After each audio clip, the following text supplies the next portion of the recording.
This channel does not promote any violent, harmful, or illegal activities. All content provided by this channel is meant for an educational purpose only. Ishwarchandra Vidyasagar বলেছিলেন, বিদ্যা হলো সবথেকে বড় সম্পদ, যা শুধু আমাদের নিজেদের উপকার করে না, বরং প্রত্যক্ষ পরোক্ষভাবে গোটা সমাজের কল্যাণ সাধন করে।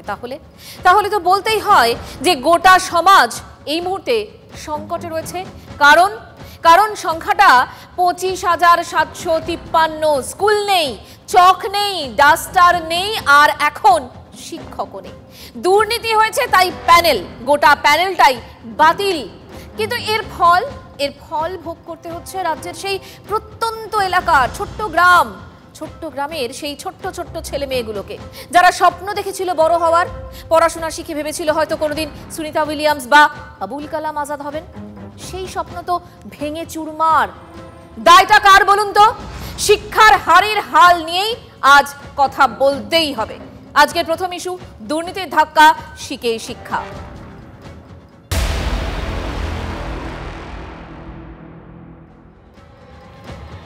ছাব্বিশ হাজার চাকরি বাতিলে বড় ধাক্কা লেগেছে রাজ্যের শিক্ষা ব্যবস্থায়। উত্তর থেকে দক্ষিণ চাকরি হারা বহু শিক্ষাকর্মী নেই। কিভাবে চলবে পঠন পাঠন? মাধ্যমিক উচ্চ মাধ্যমিকের মূল্যায়ন কিভাবে হবে? পরীক্ষার ফল প্রকাশ কি পিছিয়ে যাবে? স্কুলে শিক্ষকই না থাকলে কে পড়াবেন পড়ুয়াদের? কিভাবে চলবে স্কুল? শুধু কি শিক্ষক, আমাদের ভবিষ্যৎ প্রজন্মই বা কি শিখবে? দক্ষিণ দিয়ে শুরু করি, দেখুন।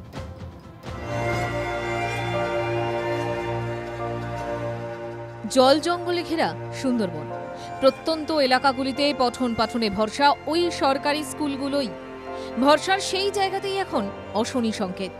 বাসন্তীর রামচন্দ্রখালী নরেন্দ্র শিক্ষানিকেতন, সুপ্রিম কোর্টের নির্দেশে স্কুলের বাংলা, অঙ্ক, জীবনবিজ্ঞানের শিক্ষক চাকরি হারা হয়েছেন। তাতেই ঘনিয়েছে সংকট। স্কুলে ছাত্রছাত্রীর সংখ্যা প্রায় 2000। স্কুলে শিক্ষক ছাত্র অনুপাত ছিল নগণ্য। স্কুলে শিক্ষক শিক্ষিকার সংখ্যা ছিল 13। 3 শিক্ষকের চাকরি বাতিলের সংকট আরও তীব্র। আমরা যারা যোগ্য প্রার্থী ছিলাম, আমরা সমস্ত রকম যোগ্যতার নথি আমরা প্রমাণ হিসাবে দিয়েছি সুপ্রিম কোর্টে। আমরা সমস্ত নথি দেখিয়েছি। আমরা যে ওএমআর সিটে পরীক্ষা দিয়েছি, যে ওএমআর সিট আমাদের নাম্বার পেয়েছি, সেখানে কত অ্যান্সার করেছি, সেই ওএমআর সিট আমাদের নিজেদের কাছে স্ক্যান কপি রয়েছে। আমাদের সমস্ত নথি রয়েছে যোগ্যতার, যেখানে আমরা সুপ্রিম কোর্টকে সেগুলো দিয়েছি যে আমরা যোগ্য। আমাদের দুর্নীতি কে করেছে, কিভাবে করেছে, তার সাথে আমাদের কোনো যোগাযোগও নেই। আর তার সাথে আমরা জানবই বা কেন? ছাত্র শিক্ষক অনুপাতের চরম বৈষম্যে ধুঁকছিল স্কুলটি। 3 শিক্ষকের চাকরি চলে যাওয়ায় সেই সংকট আরও তীব্র। পঠন পাঠন এবার শিখে ওঠার জোগাড়। আমার এখানে তিনজন শিক্ষক এই প্যানেলে বাতিল হয়েছে, যেখানে আমার স্কুলে ছাত্র সংখ্যা প্রায় 2000। সেখানে আমার এই 13 জন পার্মানেন্ট টিচার নিয়ে আমার স্কুল চালাতে হয়। তারপর এই রায়ে আমার 3 জন টিচার চলে যাওয়ার ফলে খুবই পঠন পাঠানোর সমস্যা। তারপর আগামীকাল থেকে আমার পরীক্ষা, কি অবস্থা, কি করব সেটা তো বুঝে পাচ্ছি না এখন। কাঁকড় বাঁচতে গিয়ে বাতিল হয়ে গিয়েছে চালের বস্তাটাই। এক ধাক্কায় প্রায় 26,000 চাকরি বাতিল। ঘোর ডামাডোল রাজ্যের শিক্ষাক্ষেত্রে।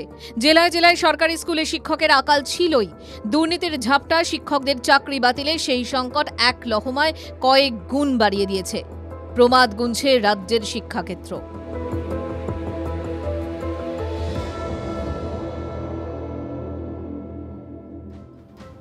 দক্ষিণ দেখলেন, এবার উত্তরে চলুন। টিম করে যে স্কুলটা চলছিল, গতকাল সুপ্রিম কোর্ট চাকরি বাতিলের নির্দেশ দেওয়ার পর স্কুলের গেটে তালা খোলারও লোক নেই। স্কুলে এখন বেলা বাজে 11টার কাছাকাছি, তো এখনো স্কুলের গেট খোলেনি। স্কুলে এখনো তালা ঝুলছে, গেট খোলার মতো কাউকে দেখা যাচ্ছে না। গরমের ছুটি পড়েনি, তাও স্কুল বন্ধ।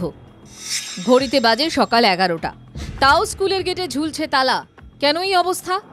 কারণ স্কুলে তালা খোলারও লোক নেই। অনেকটা জায়গা জুড়ে ধূপগুড়ির ঘোষপাড়া জুনিয়র হাই স্কুল, নীল সাদা রঙের সাজানো বিল্ডিং, অথচ সবটাই তালাবন্দি। কারণ স্কুলের দায়িত্বে যিনি ছিলেন সেই সবেধন নীলমণি শিক্ষাকর্মীর চাকরিটাই যে আর নেই। বৃহস্পতিবার সুপ্রিম নির্দেশে স্কুলের প্রায় 26,000 চাকরি বাতিল হয়েছে। তার জেরেই বন্ধ হতে বসেছে ধূপগুড়ির এই সরকারি স্কুল। স্কুলে একজন শিক্ষক, একজন শিক্ষাকর্মী ছিলেন। কয়েকদিন আগে শিক্ষকের মৃত্যু হয়, তারপর থেকে স্কুল সামলাচ্ছিলেন ওই শিক্ষাকর্মী। বৃহস্পতিবার কোর্টের নির্দেশে শিক্ষাকর্মীর চাকরি বাতিল। ফলে অন্ধকারে ধূপগুড়ির ঘোষপাড়া জুনিয়র স্কুলের ভবিষ্যৎ। স্কুল কে খুলবেন এই বিড়ম্বনা তৈরি হয়েছিল। বিড়ম্বনা কাটাতে স্কুল পরিদর্শকের মৌখিক নির্দেশে একজন শিক্ষিকাকে পাঠানো হয়েছে তালা খুলতে। মৌখিক নির্দেশে স্কুলের তালা তো খুলেছেন, কিন্তু এভাবে কতদিন চলবে? অচল অবস্থা, কেউ নেই।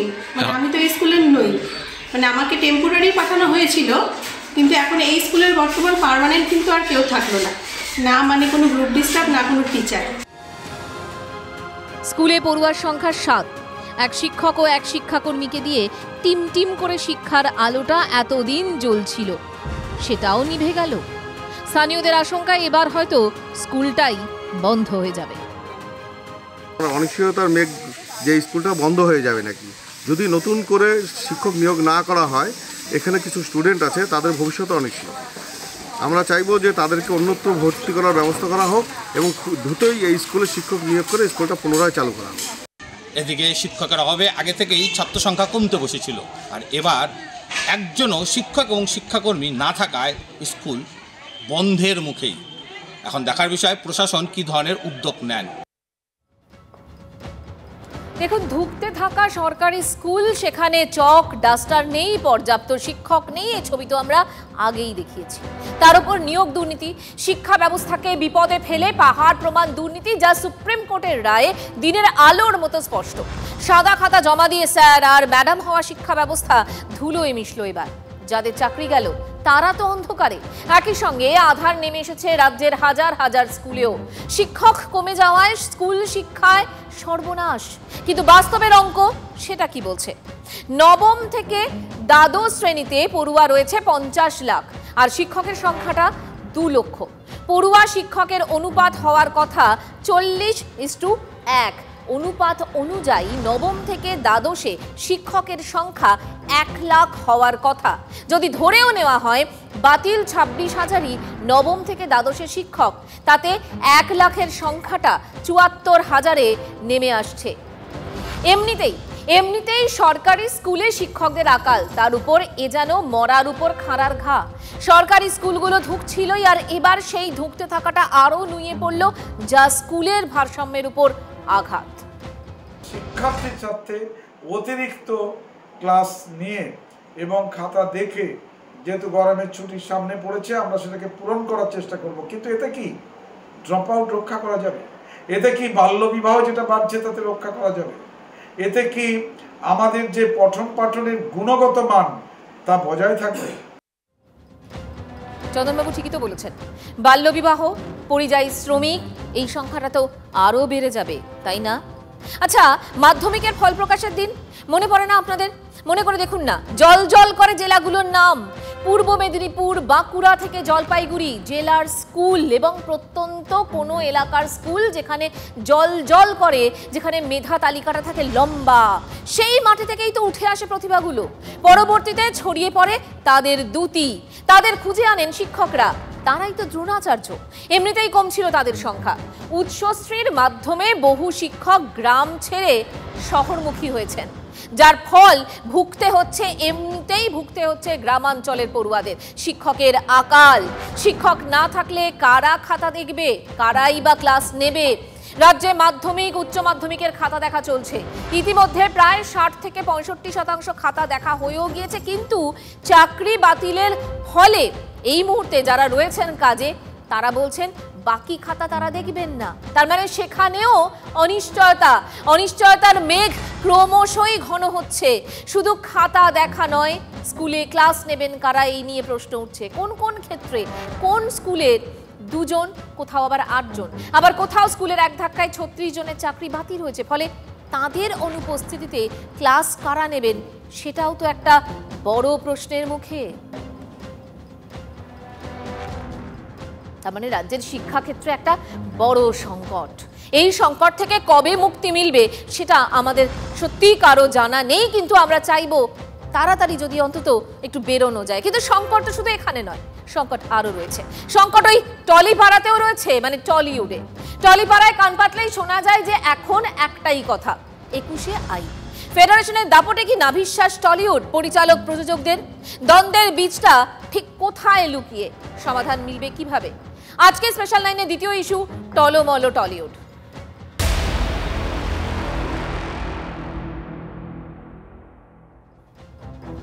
পরিচালক আর ফেডারেশন দ্বন্দ্বের জল গড়িয়েছে কলকাতা হাইকোর্টে।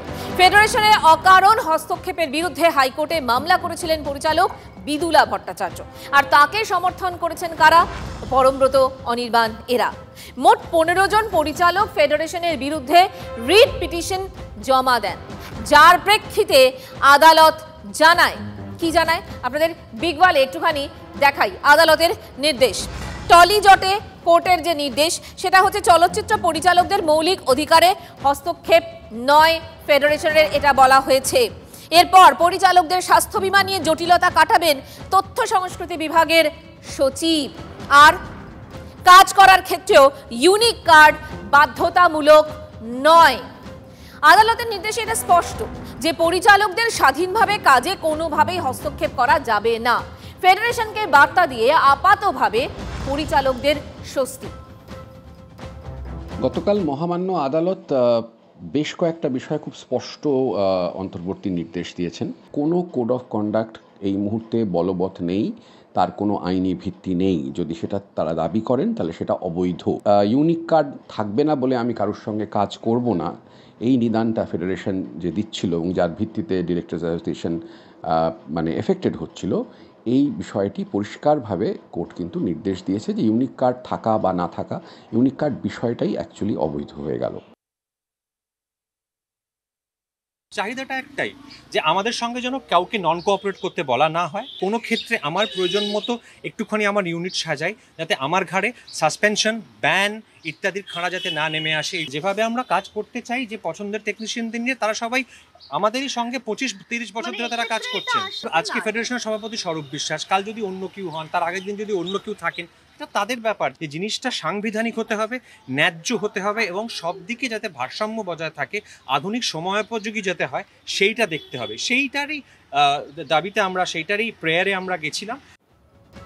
পরমব্রত যে দাবির কথা বলছেন না, মানে এই যে পরিচালকদের সঙ্গে ফেডারেশনের দ্বন্দ্ব, সেটা কিন্তু নতুন নয়, বহু পুরনো। গত জুলাইয়ে পরিচালক রাহুল মুখোপাধ্যায়কে কেন্দ্র করে সেই টানাপোড়েন সামনে এসেছিল। এই বিতর্কে বারবার উঠে এসেছে ফেডারেশনের সভাপতি স্বরূপ বিশ্বাসের নাম। এর আগেও যখন আমরা এটা নিউজ স্পেশাল করেছিলাম, তখনও এই নামটাই কিন্তু বারবার করে সামনে এসেছিল। হাইকোর্টের নির্দেশের প্রেক্ষিতে তার ফেডারেশন সভাপতি প্রতিক্রিয়া, বিষয়টি এখন আইনের আওতায় বলছেন স্বরূপ বিশ্বাস, তাই কোনোদিনই মন্তব্য করতে চাননি। আইনি পরামর্শ নেওয়া চলছে, এই নিয়ে এখন কোনো মন্তব্য বা কথা বলা ঠিক নয় বলছেন স্বরূপ বিশ্বাস। কিভাবে মন্ত্রী অরূপ বিশ্বাসের বিধায়কের ভাই বারবার বিতর্কে জড়ান, যে কথা বলছিলাম, কোন পথে তিনি হয়ে গেলেন টালিগঞ্জের অলিখিত নিয়ন্ত্রক, এই সব নিয়ে সরব হয়েছিলেন তো অপর্ণা সেনও। আরেকবার মনে করাই, পরিচালকের প্রশ্ন ছিল স্বরূপ বিশ্বাস কি সিনেমা তথা টেলিভিশন ইন্ডাস্ট্রির কোনো টেকনিশিয়ান? কিভাবে তিনি ইন্ডাস্ট্রির ফেডারেশনের সভাপতি পদে বহাল থাকতে পারেন? শুনুন, আরেকবার মনে করাই আপনাদের। আমার মনে হলো কোন সুবাদে চেয়ারম্যান, তিনি কি টেকনিশিয়ান? আমি জানিও না তিনি টেকনিশিয়ান কিনা। তারপরে বললো না, তার অ্যাসিস্ট্যান্ট কার্ড আছে। আমরা অ্যাসিস্ট্যান্ট কার্ড আছে, কোনো কাজ করেছেন কি? উনি ছবিতে অবজারভার হিসেবে কাজ করেছেন, তাহলে কি কোন কোন ছবি? তো আমি জানলাম যে 13 মাসের মধ্যে যদি ছবি না করে তাহলে নাকি খারিজ হয়ে যায়। আমি বললাম, উনি কি করেছেন 13 মাসের মধ্যে কাজ? যদি না করে থাকেন তাহলে কি খারিজ হয়েছে? বরাবর পরিচালকদের প্রধান অভিযোগ, ফেডারেশনের নীতি নিয়মের জেরে তারা কাজ করতে পারছেন না। অভিনেতা পরিচালকদের একাংশের অভিযোগ, ফেডারেশন যা খুশি তাই একতরফাভাবে চাপিয়ে দিচ্ছে, মানে নিয়ন্ত্রণ করছে। কতজন নিয়ে শুটিং করতে হবে, কোথায় কতক্ষণ শুটিং করতে হবে, ফেডারেশনের নিয়ম নীতি জেরে তারা কাজ করতে পারছেনই না। ফেডারেশনের অন্যায় আধিপত্যে অনেক প্রযোজক ভয় পিছিয়ে যাচ্ছেন। এমনকি দক্ষিণে ছবির শুটিংয়ে জটিলতা তৈরি হচ্ছে, তাই এসব ছবি বাংলায় কম শুটিং করতে চাইছে। তাতেও তো একটা বিপুল ক্ষতি হচ্ছে টলিউড ইন্ডাস্ট্রি, মানে সিনেমা ইন্ডাস্ট্রি। কেউ আমরা কারুকে কালিমা লিপ্ত করিনি, আমরা শুধু কতগুলো কথা বলেছি যেগুলো ন্যায্য। আমাদের এমন একটা পরিস্থিতির মধ্যে নিয়ে যাচ্ছে যেখানে আমাদের আলটিমেটলি একটা চূড়ান্ত সিদ্ধান্ত নিতে হবে। কাজ করতে গেলে মিসআন্ডারস্ট্যান্ডিং থাকতেই পারে, অনেক মনোমালিন্য থাকতে পারে, ভুল বোঝাবুঝি থাকতে পারে, কিন্তু সেটা আলোচ্য বিষয়। কৌশিক গাঙ্গুলি, তারপরে জয়দীপ মুখার্জি, আজকে সৃজিত, পরশুদিন আরেকজন। সো এই ধরনের পরিবেশ হলে এই ধরনের সমস্যা ফেস করতে হয়, তোর ইনভেস্টার পালিয়ে যাবে। কে বা কারা এই ধরনের পরিবেশ তৈরি করতে চাইছে, তাদের উদ্দেশ্যটা কি, এটা খুব ইম্পর্টেন্ট। ফেডারেশন আমাদের মাদার বডি। আমরা কিন্তু কোনো দিন কোনো সময় কারোর বিরুদ্ধাচরণ কোনো দিন করিনি। আমাদের মত তো থাকতে পারে একটা। এই ধরনের যে কর্মকাণ্ড চলছে এগুলো জানি না কীভাবে সলভ হবে, কিন্তু আমার মনে হয় সলভ হওয়া উচিত। তা না হলে কিন্তু সমূহ বিপদ আমাদের ইন্ডাস্ট্রির সকলের জন্য। অভিযোগ, কথা না শুনলে পরিচালক প্রযোজকদের কাজ বয়কট, ক্ষতি হয়তো শুটিংয়ের। আর এর আগে টলিউডে অচলাবস্থা কাটাতে অভিনেতা সাংসদ দেব, প্রসেনজিৎ চট্টোপাধ্যায় এবং গৌতম ঘোষরা মুখ্যমন্ত্রীর দ্বারস্থ হয়েছিলেন। রাজ্য সরকার এই তিনজনকে রেখে একটি কমিটিও গড়ার কথা বলেছিল। কথা ছিল 3 মাসের মধ্যে এই কমিটি এই সমস্যার সমাধান করে রিপোর্ট দিবে, কিন্তু সেই কাজও শেষ পর্যন্ত আর হয়নি। মানে কোনো কমিটি তৈরি হয়নি। ফলে কলকাতা হাইকোর্টে মামলা, মানে সমস্যা সেই তিমিরেই। কিন্তু কেন এই পরিস্থিতি বারবার তৈরি হচ্ছে টলিপাড়ায়? একটা কথা তো ঠিক, কাজ বন্ধ হলে তো সবার ক্ষতি, সকলের ক্ষতি। যে কথাটা বারবার কলাকুশলী থেকে শুরু করে টেকনিশিয়ান প্রত্যেকে বলেছেন। কয়েক হাজার মানুষের রুটি রুজি জড়িয়ে পেট চলবে কিভাবে, তাই চাই পাকাপাকি সমাধান। সেদিকে তাকিয়ে পরিচালক, কলাকুশলী থেকে দর্শক এবং আমরা, তাই বারবার আমরা এই প্রশ্নগুলো তুলি, আমরা এই প্রশ্নগুলো ভবিষ্যতেও তুলব।